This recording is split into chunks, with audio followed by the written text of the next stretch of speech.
10 ദിവസം പ്ലാൻ ചെയ്തിട്ടുള്ള ബ്രഹ്മതാൽ യാത്ര ഫസ്റ്റ് ഡേ ഇന്നിവിടെ ചെന്നൈ സെൻട്രൽ സ്റ്റേഷനിൽ നിന്നാണ് സ്റ്റാർട്ട് ചെയ്യാൻ പോകുന്നത്. ഉത്തരാഖണ്ഡിലെ ബ്രഹ്മതാൽ എന്ന് പറയുമ്പോൾ ഏകദേശം ബ്രഹ്മതാൽ സമ്മിറ്റിലേക്ക് 13,000-ഓളം അടി ഉയരത്തിലേക്കാണ് നമ്മളിന്ന് ഇവിടുന്ന് ഈ 4ാമത്തെ പ്ലാറ്റ്ഫോമിൽ നിന്ന് യാത്ര സ്റ്റാർട്ട് ചെയ്യാൻ പോകുന്നത്. അപ്പോൾ നമ്മളെ ട്രെയിനൊക്കെ ഇവിടെ റെഡി ആയിട്ട് നിൽക്കുന്നുണ്ട്. അപ്പോൾ നമുക്ക് M1 കോച്ചാണ് കിട്ടിയിട്ടുള്ളത്. അപ്പോൾ M1 കോച്ചിൻ്റെ അകത്തൊക്കെ കയറി സെറ്റിലാകാനുണ്ട്. 10:10-നാണ് ട്രെയിൻ സ്റ്റാർട്ട് ചെയ്യുന്ന സമയം. ഞങ്ങൾ കറക്റ്റ് ടൈമിനാണ് ഇവിടെ എത്തിയിട്ടുള്ളത്. ഇപ്പോൾ 10 മണി ആയിട്ടുണ്ട്. ഇനി 10 മിനിറ്റ് കൊണ്ട് തന്നെ ട്രെയിൻ സ്റ്റാർട്ട് ചെയ്യും. നമ്മൾ ഡൽഹിയിലെത്തി കഴിഞ്ഞാൽ അന്ന് തന്നെ ഹരിദ്വാറിലേക്കുള്ള ട്രെയിൻ പിടിച്ചിട്ട് ഹരിദ്വാർ പോയി അവിടുന്ന് അന്ന് നൈറ്റ് തന്നെ ഋഷികേശ് പോകാനാണ് പ്ലാന്. സോ അതുകൊണ്ട് കൂടുതൽ ടയർഡാകാൻ പറ്റില്ല, ഉറക്കം ഒക്കെ പ്രോപ്പറായിട്ട് കിട്ടണം. അതുകൊണ്ട് നമ്മൾ AC കമ്പാർട്ട്മെൻറ്റാണ് എടുത്തിട്ടുള്ളത്. M1 കോച്ചാണ് നമുക്ക് കിട്ടിയിട്ടുള്ളത്. കൃത്യസമയത്ത് തന്നെ വണ്ടി സ്റ്റാർട്ട് ചെയ്തിട്ടുണ്ട്. ഞാൻ ഒരു വിൻഡോൻ്റെ സൈഡിൽ ഇരുന്നിട്ടാണ് ഇപ്പോൾ ഈ വീഡിയോ ഷൂട്ട് ചെയ്യുന്നുണ്ട്. പിന്നെ AC അതിനെ കൊണ്ട് തന്നെ ഗ്ലാസ് വരുന്നുണ്ട് സൈഡിൽ. അതുകൊണ്ട് നമുക്ക് ആ ഒരു നൈറ്റ് വ്യൂ ഇങ്ങനെയൊക്കെ കിട്ടുമല്ലോ. പകൽ സമയത്ത് കുറച്ചുകൂടെ ബെറ്റർ ആയിട്ടുള്ള ഒരു വ്യൂ കിട്ടും തോന്നുന്നു പുറത്തോട്ടുള്ള. പിന്നെ നമുക്ക് കിട്ടിയിട്ടുള്ള ബെർത്ത് ഒന്ന് മിഡിൽ ബെർത്ത് ഇതൊന്നാണ്, പിന്നെ ഒന്ന് ഇപ്പുറത്തെ സൈഡിലെ അപ്പർ ബെർത്ത് ഇങ്ങനെയാണ് കിട്ടിയിട്ടുള്ളത്. പിന്നെ കയറുന്ന സമയത്ത് വീഡിയോ ഒന്നും എടുക്കാനൊന്നും പറ്റിയിട്ടില്ല. ഭയങ്കര ക്രൗഡാണ് ഇതിൻ്റെ അകത്ത്. ഞങ്ങൾ കാണിച്ചു തരാം കുറച്ച് കഴിഞ്ഞിട്ട്.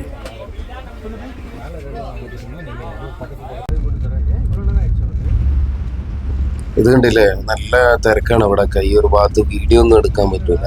അപ്പോൾ എല്ലാവരും സെറ്റിലാകാൻ വേണ്ടിയിട്ടും പിന്നെ വെയിറ്റ് ലിസ്റ്റിലുള്ളവരൊക്കെ തോന്നുന്നു. കാരണം ഇനി അടുത്ത സ്റ്റോപ്പ് വരുന്നത് വിജയവാഡ രാവിലെ 3:40-നാണ്. അപ്പോൾ ഞാനും എന്തായാലും കിടന്നുറങ്ങി നാളെ രാവിലെ എണീറ്റ് ബാക്കിയുള്ള വീഡിയോസൊക്കെ പോകുന്ന വഴികളിലെ കാഴ്ചകളും ഇതൊക്കെ ഷൂട്ട് ചെയ്യുന്ന പോലെ നോക്കാം.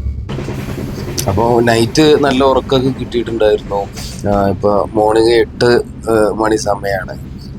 വിജയവാഡ കഴിഞ്ഞു, ഖമ്മം കഴിഞ്ഞു, വാരങ്കൽ എന്നൊക്കെ പറഞ്ഞിട്ടുള്ള 3 സ്റ്റേഷനുകൾ കവർ ചെയ്ത് വണ്ടി പോയിക്കൊണ്ടിരിക്കണം. അപ്പോൾ ജസ്റ്റ് ഇതിൻ്റെ അകം ഒന്ന് കാണിക്കാൻ വേണ്ടി ഷൂട്ട് ചെയ്തതാണ്. ആന്ധ്രാപ്രദേശിലാണ് ഇപ്പോഴും ട്രെയിൻ ഓടിക്കൊണ്ടിരിക്കുന്നത്. ഇപ്പോൾ വാരങ്കൽ എന്ന് പറഞ്ഞിട്ടുള്ള ഒരു സ്ഥലത്ത് നിന്ന് ബൽഹർഷ എന്ന് പറഞ്ഞിട്ടുള്ള ഒരു സ്റ്റേഷനിലേക്കാണ് പോകുന്നത്. അപ്പോൾ 6:50-നാണ് അവിടെ സ്റ്റേഷനിൽ റീച്ച് ആയിട്ടുണ്ടായിരുന്നത്. അത് കഴിഞ്ഞിട്ട് ഇനി അടുത്ത സ്റ്റോപ്പ് വരുന്നത് 10:40-നാണ് ബൽഹർഷ എന്ന് പറഞ്ഞിട്ടുള്ളത്. അപ്പോൾ അതുവരെ ട്രെയിൻ ഓടിയിട്ടേ ഇരിക്കുന്ന പോലെ. ഇത് ഞാൻ ഹാൻഡിക്യാപ്ഡ് ആയിട്ടുള്ള ആളുകൾ യൂസ് ചെയ്യുന്ന ഒരു ടോയ്ലറ്റ് കണ്ടപ്പോൾ ജസ്റ്റ് ഒരു വീഡിയോ എടുക്കാമെന്ന് കരുതി കയറിയതാണ്. ഇവിടെയൊക്കെ ആയിട്ട് ഒരു ഹാൻഡ് വാഷ് സെറ്റപ്പ് ഒക്കെ വെച്ചിട്ടുണ്ട്. പിന്നെ ഇവിടെ ആയിട്ട് ഒരു ഇൻഡിക്കേഷന് സംഭവങ്ങളൊക്കെ ഉണ്ട്. കണ്ടു കാണാത്ത ആളുകളാണ് എല്ലാത്തിനും കൊടുത്തിട്ടുണ്ട്. പിന്നെ അത്യാവശ്യം നീറ്റായിട്ടുള്ളൊരു ടോയ്ലറ്റ് സംഭവം തന്നെയാണ്. പിന്നെ ഇവിടെ ഇങ്ങനെ പിടിച്ചിരിക്കാനുള്ള സംഭവമാണോ എന്നിട്ട് കറക്റ്റായിട്ട് അറിയില്ല. കണ്ടിട്ട് അങ്ങനെ ഒരു സെറ്റപ്പായിട്ടാണ് തോന്നുന്നത്. പിന്നെ കുഴപ്പമില്ലാത്ത ഒരു ടോയ്ലറ്റ്. പിന്നെ ഇവിടെ ഹെൽപ്പ് എന്തെങ്കിലും വേണമെന്നുണ്ടെങ്കിൽ അതിനുണ്ടാവുന്നുണ്ട്. ഇത് സാധാരണ എല്ലാ ടോയ്ലറ്റിനും വേസ്റ്റിൻ്റെ അകത്ത് ഉണ്ടാകാറുണ്ട്. വേറെ പിന്നെ കുഴപ്പമില്ല, ഡീസൻ്റ് ആയിട്ട് നീറ്റ് ആയിട്ടുള്ള. പിന്നെ ഇതിൻ്റെ ഡോറ് ഇങ്ങനെ തിരിച്ച് ഓപ്പൺ ചെയ്യുന്ന പോലെ ഇങ്ങനെ ഒരു സെറ്റപ്പാണ്. രാവിലത്തെ ടിഫിന് നമ്മൾ ട്രെയിനിൽ നിന്ന് തന്നെ മേടിച്ചിട്ടുണ്ടായിരുന്നു. കുഴപ്പമില്ലാത്ത ഫുഡ്. ആന്ധ്രാപ്രദേശ് അതിനെ കൊണ്ട് തന്നെ വലിയ ടേസ്റ്റിൽ മാറ്റമൊന്നുമില്ല. പക്ഷെ ഇനി അങ്ങോട്ട് പോകുമ്പോൾ നമ്മൾ സ്റ്റേഷനിൽ ഇറങ്ങി മേടിക്കുന്നതാവും നല്ലത്. മോർണിംഗ് നമ്മൾ വാരങ്കലിൽ നിന്ന് മേടിക്കാൻ പറ്റിയില്ല. അവിടെ ഏകദേശം 7 മണിക്ക് എത്തിയിട്ടുണ്ടായിരുന്നു. ഇനി ട്രെയിന് 11 മണിയൊക്കെ ആവും അടുത്ത സ്റ്റേഷനിൽ എത്താനായിട്ട്. ഇത് തൊട്ടപ്പുറത്ത് തന്നെയുള്ള ഇന്ത്യൻ ടൈപ്പ് ടോയ്ലറ്റാണ്. ഇവിടെ ഇതുപോലെ ഒരു ഹാൻഡ് വാഷ് ഇതൊക്കെ വെച്ചിട്ടുണ്ട്. പിന്നെ ടോയ്ലറ്റൊക്കെ ആ ഒരു ഇന്ത്യൻ ടൈപ്പ് മോഡലിലാണ് വന്നിട്ടുള്ളത്. പിന്നെ ഇവിടെ ഇതുപോലെ ഒരു സെറ്റപ്പിലാണ് പിടിക്കാൻ നിൽക്കുന്നത്. പിന്നെ പുഷ് ഫോർ ഹെൽപ്പ് എന്ന് പറഞ്ഞിട്ടുള്ള ഒരു ഇത് ഇവിടെയും കൊടുത്തിട്ടുണ്ട്. വെള്ളമൊക്കെ വരുന്നുണ്ടോ എന്നുള്ള, വെള്ളം ഒന്നും വരുന്നില്ല. എന്താ കഥ എന്നുള്ള അറിയില്ല, വരുന്നില്ല. ഇതിൽ വരുന്നുണ്ടോ ഒന്നും ഇതിൻ്റെ അകത്തും വെള്ളം വരുന്നില്ല. എല്ലാം സെറ്റപ്പാണ്, നല്ല നീറ്റാണ്. പക്ഷെ ഇപ്പൊ വെള്ളം വരുന്നില്ല. മുമ്പ് വന്നിട്ടിരുന്നാണ് വെള്ളം എന്താന്നുള്ള അറിയില്ല. എല്ലാ മോഡലും ടോയ്ലറ്റും ഉണ്ട്. അപ്പുറത്ത് യൂറോപ്യൻ ടോയ്ലറ്റും അവൈലബിൾ ഉണ്ട് ഇതിൻ്റെ അകത്ത്. വലിയ മാറ്റമൊന്നുമില്ല, അതുപോലെ തന്നെ. നമ്മൾ പോകുന്ന റൂട്ടിൽ ആന്ധ്രാപ്രദേശിൽ നിന്ന് അടുത്തത് മഹാരാഷ്ട്രന്റെ ഒരു ചെറിയൊരു ഭാഗം കവർ ചെയ്തിട്ടാവും മധ്യപ്രദേശിലേക്ക് കയറുന്നത്. ജസ്റ്റ് ഇങ്ങനെ കാഴ്ചകളൊക്കെ കണ്ടു നിൽക്കാൻ വേണ്ടിയിട്ട് ഇങ്ങനെ ഒരു ഡോറിന്റെ അവിടെ വന്ന് നിന്നിട്ട് ഇങ്ങനെ കാഴ്ചകൾ കാണാൻ പോകും. ഇത് കണ്ടില്ലേ, ചരക്ക്, ഇത് കരിങ്കല്ലാണ്. നമ്മുടെ ട്രാക്കിലേക്ക് ഇടാൻ വേണ്ടിയിട്ട് വെട്ടി ചെറിയ പീസാക്കിയിട്ട് കൊണ്ടുപോകുന്നത്. ഒരുപാട് വലിപ്പമുണ്ട് കേട്ടോ ട്രെയിന്. സമയം ഏകദേശം 1:30 മണിയായിട്ടുണ്ടായിരുന്നു. അടുത്ത ഇനി ഫുഡ് കഴിക്കാൻ വേണ്ടിയിട്ട് നാഗ്പൂര് നല്ല ഫുഡ് കിട്ടുന്നതാണ് അറിഞ്ഞത്. ഏകദേശം 1:45 നാഗ്പൂർ എത്തേണ്ടതാണ്. പക്ഷേ ഏകദേശം 1/4 മണിക്കൂർ ഡിലേ ഉണ്ട്. അതുകൊണ്ടിട്ട് 2 മണിക്ക് എത്തും എന്നുള്ളത് പ്രതീക്ഷിക്കുന്നത്. ഇതാണ് പിന്നെ എൻ്റെ കൂടെയുള്ള ശങ്ക് ജബരാജ്. എൻ്റെ കൂടെയാണ് ഇന്ന് ഈ യാത്ര. ഏതായാലും നാഗ്പൂർ നല്ല ഫുഡൊക്കെ അവൈലബിൾ ആണെന്നാണ് പറഞ്ഞത്, വെജൊക്കെ. അപ്പോൾ ഈ ഒരു റൂട്ട് വരുന്നവരാണെന്നുണ്ടെങ്കിൽ നാഗ്പൂർ വരുമ്പോൾ വെജൊക്കെ ഫുഡൊക്കെ കഴിക്കാൻ വേണ്ടി അവിടെ ഞാൻ പ്രിഫർ ചെയ്യും. ഏതായാലും അവിടുന്ന് മേടിച്ചിട്ട് പറയാം എങ്ങനെ ഉണ്ടെന്നില്ല. ഇപ്പോൾ ട്രെയിനിൽ കൂടെയുള്ള യാത്രക്കാരൊക്കെ പറഞ്ഞാണത്. എന്തായാലും ഇറങ്ങിയിട്ട് നോക്കട്ടെ. ഞാൻ രാവിലെ പറഞ്ഞിട്ടുണ്ടായിരുന്നല്ലോ, നമ്മൾ ആന്ധ്രാപ്രദേശിൽ നിന്ന് മധ്യപ്രദേശിൽ കയറുന്നതിൻ്റെ ഇടയ്ക്ക് നമ്മൾ മഹാരാഷ്ട്രന്റെ ചെറിയൊരു പോർഷൻ കവർ ചെയ്തിട്ടാവും പോലെന്നല്ലേ. അപ്പൊ ഈ കാണുന്ന ഒരു സ്റ്റേഷന് വരുന്നത് ഹിങ്കൻഘട്ട് എന്നാണ് ഈ സ്റ്റേഷന്റെ പേര്. ഈ സ്റ്റേഷൻ വരുന്നത് മഹാരാഷ്ട്രയിലാണ്. ഭയങ്കര ചെറിയ ഒരു പോർഷനാണ് മഹാരാഷ്ട്രയിൽ കവർ ചെയ്യുന്നത്. ഇൻട്രസ്റ്റിംഗ് ആയിട്ടുള്ള സംഭവം എന്ന് പറഞ്ഞു കഴിഞ്ഞാല് ഇവിടെ ട്രെയിൻ ചെറുതായിട്ടൊരു സ്റ്റോപ്പ് ഇട്ടിട്ടുണ്ടായിരുന്നു. സിഗ്നലിന്റെ എന്തെങ്കിലും പ്രശ്നം കൊണ്ടാവും. നമ്മളെ ഇവിടെ ആക്ച്വലായിട്ട് ഈ ട്രെയിനിന് ഇവിടെ സ്റ്റോപ്പ് ഇല്ല, അത് ചെറിയൊരു സ്റ്റേഷനാണ്. അപ്പൊ നമ്മൾ പറഞ്ഞ പോലെ തന്നെ ഇവിടെ ഒരു സ്റ്റോപ്പ് ഒക്കെ ഇട്ടുകൊണ്ടിട്ട് അതുപോലെ സ്ലോ ആയിട്ട് പോകുന്നുണ്ടിട്ട് ഇതൊക്കെ ഒന്ന് കാണിക്കാൻ പറ്റി. അപ്പൊ ഈ ഒരു നമ്മൾ കവർ ചെയ്ത് പോകുന്ന ഈ ഒരു ഭാഗം മഹാരാഷ്ട്ര സ്റ്റേറ്റിലൂടെയാണ് പോകുന്നത്. സോ ഇവിടെയുള്ള കാഴ്ചകളൊക്കെ അതാണ് ട്രെയിനിൽ നോക്കുമ്പോൾ.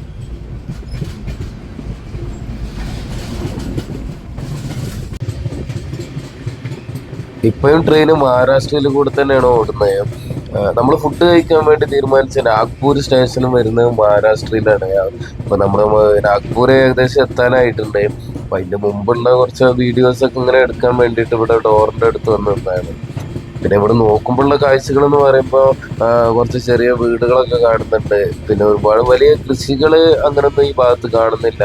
പക്ഷെ നമ്മൾ നാഗ്പൂർ സ്റ്റേഷൻ കഴിഞ്ഞിട്ട് അവിടെ പോകുമ്പോൾ ഒരുപാട് ഓറഞ്ച് തോട്ടങ്ങളൊക്കെ കാണാൻ പറ്റുമെന്ന് കേട്ടിട്ടുണ്ട്. സോ അതിന്റെ കാഴ്ചകളൊക്കെ നമ്മൾ ഫുഡൊക്കെ കഴിച്ച് നെക്സ്റ്റ് കാണാം. അത് എങ്ങനെ ഷൂട്ട് ചെയ്യാൻ പറ്റുമോ, ട്രാക്കിന്റെ അടുത്തുണ്ടോ എന്നുള്ളത് അറിയില്ല, നോക്കാം. നാഗ്പൂർ റെയിൽവേ സ്റ്റേഷനിൽ എത്തുന്നതിന് മുമ്പായിട്ട് ഭയങ്കര സ്ലോ ആയിട്ടാണ് ട്രെയിൻ വന്നിട്ടുണ്ടായിരുന്നത്. അതുകൊണ്ട് തന്നെ റെയിൽവേ ട്രാക്കിൽ വെച്ചിട്ട് തന്നെ ഒരുപാട് പേര് ഓറഞ്ച് ജ്യൂസ് അടിച്ചിട്ട് 1 ലിറ്റർ ബോട്ടിലാക്കിയിട്ട് കച്ചവടം ചെയ്യുന്നതൊക്കെ ആയിട്ട് കാണുന്നുണ്ടായിരുന്നേ. അപ്പൊ ഞാൻ അവിടെ ഇരുന്നിട്ടാണ് കണ്ടത്. ഇപ്പൊ ഞാൻ വീഡിയോ എടുക്കാൻ വേണ്ടി ഇവിടെ വന്നപ്പോഴേക്കും ഏകദേശം പ്ലാറ്റ്ഫോമിലേക്ക് കയറിക്കൊണ്ടിരിക്കുകയാണ്. അപ്പോൾ ഇതാണ് Nagpur junction railway station. So ഇവിടെ റെയിൽവേ സ്റ്റേഷൻ്റെ അകത്തും ഓറഞ്ച് ജ്യൂസായിട്ടും അതുപോലെ ഓറഞ്ചായിട്ടൊക്കെ വിൽക്കുന്നതാണ് കേട്ടിട്ടുണ്ടായിരുന്നത്. കാരണം ഇവിടെ നല്ല ഓറഞ്ച് കൃഷിയുണ്ട്. പിന്നെ ഫുഡും നല്ല ഫുഡാണ് കിട്ടുന്നുള്ളത് ഞാൻ നേരത്തെ പറഞ്ഞിട്ടുണ്ടായിരുന്നല്ലോ. ഇവിടെ ഒരുപാട് റെസ്റ്റോറൻറ്റുകൾ ഉണ്ട് കേട്ടോ നാഗ്പൂർ റെയിൽവേ സ്റ്റേഷനിൽ. ഫുഡിൻ്റെ കാര്യത്തിൽ ഭയങ്കര ഇതാന്ന് തോന്നുന്നത് ഇവിടെ. പിന്നെ പൈസയും അത്യാവശ്യം കോസ്റ്റ്ലി ആയിട്ടുള്ള ഫുഡുകളാണ് മുഴുവനായിട്ടും. ടേസ്റ്റും കുഴപ്പമില്ല എന്ന് പറഞ്ഞു കേട്ടാണ്, ഇനി കഴിച്ചു നോക്കണം. കോച്ചിൻ്റെ അകത്ത് കയറി ഒരുപാട് വീഡിയോസ് ഒന്നും ഷൂട്ട് ചെയ്യാൻ പറ്റൂല. അതുകൊണ്ടിട്ട് ഞാൻ പുറത്ത് ഇതുപോലെ ഒരു പാസേജ് ഭാഗം ഇട്ടിട്ട് ഡോറിൻ്റെ ഒക്കെ ഒരു ഭാഗമായിട്ട് വന്ന് നിന്നിട്ടാണ് വീഡിയോസൊക്കെ ഷൂട്ട് ചെയ്യുന്നത്. പിന്നെ അവിടെ നാഗ്പൂരിൽ നിന്ന് മേടിച്ച ഫുഡ് അത്യാവശ്യം കുഴപ്പമില്ലാത്ത ഫുഡാണ്. കുറച്ച് കോസ്റ്റ്ലിയാണ്, എന്നാലും കുഴപ്പമില്ല. ട്രെയിനിലെ ഫുഡിനെ കമ്പയർ ചെയ്യുമ്പോൾ നല്ല ഫുഡാണ്. പിന്നെ അടുത്തത് ഇട്ടരസി എന്ന് പറഞ്ഞിട്ടുള്ള സ്റ്റേഷനാണ്. ഞാൻ ഡോറൊന്ന് ജസ്റ്റ് ഓപ്പൺ ചെയ്ത് കാണിച്ചു തരാം. അപ്പോൾ മഹാരാഷ്ട്ര കഴിഞ്ഞിട്ട് മധ്യപ്രദേശിലേക്ക് കയറുന്ന ഒരു സ്പോട്ടാണ്. ഇവിടെയൊക്കെ ഒരുപാട് ഓറഞ്ച് കൃഷികളാണ്, ആ ചെറിയ മരങ്ങളായിട്ട് കാണുന്നുണ്ടല്ലോ. പിന്നെ കരിമ്പും തോട്ടങ്ങളൊക്കെ ഉണ്ട്. ഇട്ടരസ് കഴിഞ്ഞിട്ട് ഇട്ടരസ് 6:30 മണിക്കെത്തുക കഴിഞ്ഞിട്ട് ഏകദേശം 7:30-8 മണി സമയത്ത് ഭോപ്പാലെത്തും. ഭോപ്പാലിൽ നിന്ന് വേണമെന്നുണ്ടെങ്കിൽ നൈറ്റ് ഫുഡൊക്കെ മേടിക്കാം.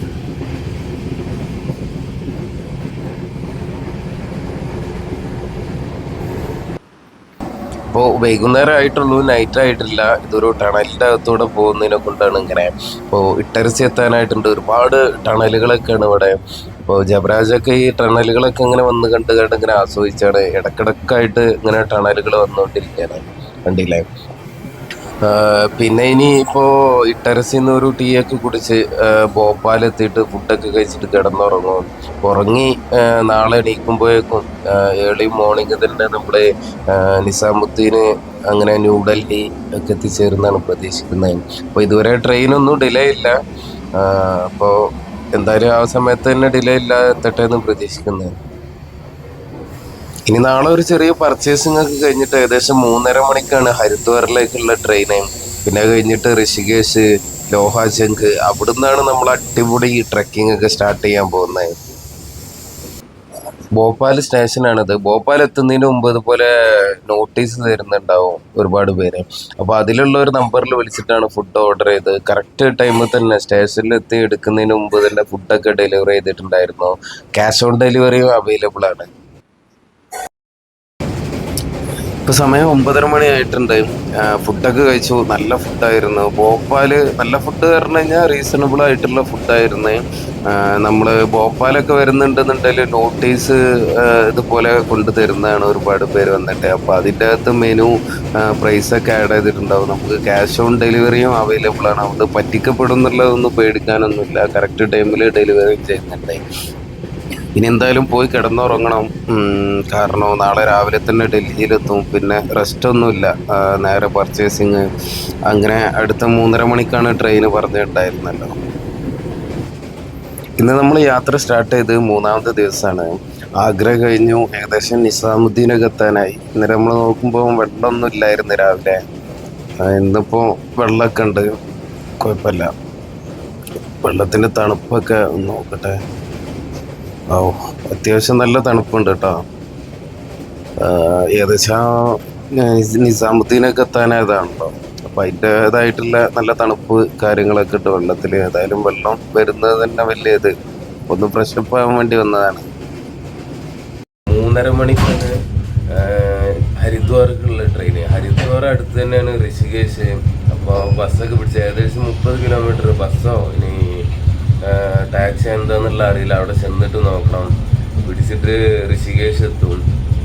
അവിടുന്ന് പിന്നെ നാളെ രാവിലെ 6:30 മണിക്ക് നമ്മൾ 5 ദിവസത്തെ ട്രക്കിംഗ് ആയിട്ടുള്ള ബ്രഹ്മതാലി ട്രിപ്പ് സ്റ്റാർട്ടാകും. അപ്പോൾ ഇതിൻ്റെ ബാക്കിൽ ഒരുപാട് വീഡിയോസൊക്കെ ഇനി വരാനുണ്ട്. എല്ലാവരും വെയിറ്റ് ചെയ്തിരിക്കുക. അങ്ങനെ ഏകദേശം കൃത്യ സമയത്ത് തന്നെ നമ്മൾ ന്യൂഡൽഹിയിൽ റീച്ച് ചെയ്യാൻ പോവാണ്. പ്ലാറ്റ്ഫോമൊക്കെ വന്ന് തുടങ്ങി. ഏകദേശം 1/4 മണിക്കൂർ ഡിലേ ഉള്ളൂ. 6:30 മണിക്കാണ് പറഞ്ഞിട്ടുണ്ടായത്. ഇപ്പോൾ 6:40-45 ഇടക്ക് പോയിട്ടിരിക്കുകയാണ്. എന്തായാലും നമ്മൾ ഈ തിക്കും തിരക്കൊക്കെ കഴിഞ്ഞിട്ട് ഇറങ്ങുന്ന സമയത്ത് ഒരു റഷ് ഉണ്ടാവും. പിക്ക് പോക്കറ്റൊക്കെ നല്ല നടക്കുന്ന കൊണ്ടിട്ട് വണ്ടി നിന്ന് ഒരു 2-3 മിനിറ്റ് കഴിഞ്ഞ് എല്ലാവരും ഇറങ്ങിയിട്ട് ഫ്രീ ആയിട്ട് ഇറങ്ങാനാണ് പ്ലാന്. നൈറ്റ് നല്ല പോലെ ഉറങ്ങാൻ പറ്റിയിട്ടുണ്ടായിരുന്നു. അതുകൊണ്ട് തന്നെ നമുക്കിപ്പോൾ 3:30ക്കാണല്ലോ അടുത്ത ട്രെയിന്. അപ്പോൾ അതിൻ്റെ മുമ്പായിട്ട് നല്ല പോലെ തന്നെ ഫ്രീ ആയിട്ട് പർച്ചേസിങ് പോകാൻ പറ്റും. കറക്റ്റ് ടൈം ട്രെയിനും ഇവിടെ എത്തിയതും നല്ല ഭാഗ്യം തന്നെ. ഇനി ഏതായാലും ബാഗൊക്കെ പാക്ക് ചെയ്തിട്ട് ഇറങ്ങാനുള്ള പരിപാടികൾ നോക്കട്ടെ. ന്യൂഡൽഹി സ്റ്റേഷനിൽ ഇറങ്ങിയിട്ട് ഞങ്ങൾ ഇനി കുറച്ച് സാധനങ്ങളൊക്കെ മേടിക്കാനുണ്ട്. അപ്പോൾ സരോജിനി നഗർ എന്ന് പറഞ്ഞിട്ട് അവിടെ ഒരു മാർക്കറ്റ് ഉണ്ട്, സരോജിനി മാർക്കറ്റ്. അവിടെ പോയിട്ട് ഇവിടുന്ന് മെട്രോ കയറണം. അവിടെ പോയിട്ട് സാധനങ്ങൾ മേടിക്കാൻ വേണ്ടി അങ്ങോട്ട് പോവാണ്. അപ്പോൾ ഇനി അവിടെ പോയിട്ടുള്ള സരോജിനി നഗർ അവിടെ പോയി വീഡിയോ എടുക്കാൻ പറ്റുകയാണെന്നുണ്ടെങ്കിൽ എടുക്കാം. ചിലപ്പോൾ ഭയങ്കര ക്രൗഡാണെന്നുണ്ടെങ്കിൽ അവിടുന്ന് വീഡിയോ എടുക്കില്ല. അപ്പോൾ ഇവിടുന്ന് ഇങ്ങനെ സ്റ്റേഷനിൽ ഇറങ്ങി നടക്കുകയാണ്. ജസ്റ്റ് അതിൻ്റെ മുമ്പായിട്ട് ടിഫിനും കഴിക്കാനായിട്ടുണ്ട്. എന്നാൽ ശരി, ഇനി അടുത്തത് സരോജിനി നഗറിൽ പോയിട്ട് എടുക്കാൻ പറ്റുമെന്ന് നോക്കാം. ഇല്ലാന്നുണ്ടെങ്കിൽ വന്നിട്ട് ബാക്കി വീഡിയോ കവർ ചെയ്യാം. അപ്പോൾ ഞങ്ങൾ ന്യൂഡൽഹി സ്റ്റേഷനിൽ നിന്ന് ഇറങ്ങിയിട്ട് ന്യൂഡൽഹി മെട്രോ സ്റ്റേഷനിലേക്ക് നടക്കുകയാണ്. ന്യൂഡൽഹി മെട്രോ സ്റ്റേഷൻ എന്ന് പറയുന്നത് ഓരോരോ ലൈനുകൾ, ഓരോ ഭാഗത്തോട്ടുള്ള line, red line, yellow line, purple line, ഇതുപോലെയൊക്കെയാണ്. അപ്പോൾ ഇതൊക്കെ വീഡിയോകൾ മുമ്പോട്ടുള്ളത് അടുത്ത ഒരു വീഡിയോ ആയിട്ട് ചെയ്യുന്നതാണ്. ഈ വീഡിയോ ഇവിടെ വെച്ച് വൈൻഡപ്പ് ചെയ്യാണ്. വീഡിയോ കണ്ട എല്ലാവർക്കും നന്ദി. എല്ലാവർക്കും ഇഷ്ടപ്പെട്ടെന്ന് കരുതുന്നു. Thank you.